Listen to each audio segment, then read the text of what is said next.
ତିରିଶିନିଆ ଅଟେ। ମୁଁ ଆସିଲେ ନୂଆ ବର୍ଷ ପାଳିଥାଏ।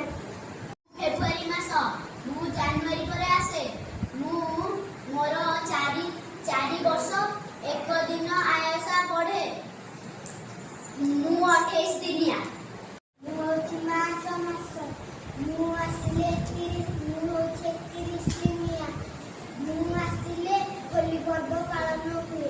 ମୁଁ ଅପ୍ରେଲ ମାସ, ମୁଁ 30 ଦିନିଆ ପାଇଁ ଆସେ। ଏହି ଦିନ ଖରା ହୋଇଥାଏ। ଉତ୍କଳ ଦିବସ ପାଳିତ ହୁଏ। ମୁଁ ହେଲି ମଇ ମାସ। ମୁଁ ମାସର ପଞ୍ଚମ ମାସ।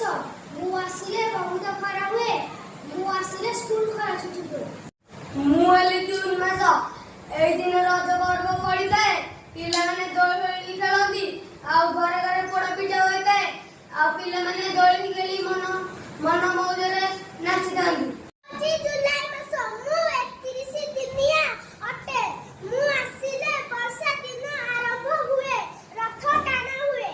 ଅଗଷ୍ଟ ମାସ, ମୁଁ 31 ଦିନିଆ। ମୁଁ ଆସିଲେ ସ୍ୱାଧୀନତା ଦିବସ ହୁଏ। ସେପ୍ଟେମ୍ବର ମାସ, ମୁଁ 30 ଦିନିଆ। ମୁଁ ଆସିଲେ ପୁରୀ ଦିବସ ପାଳନ କରାଯାଏ।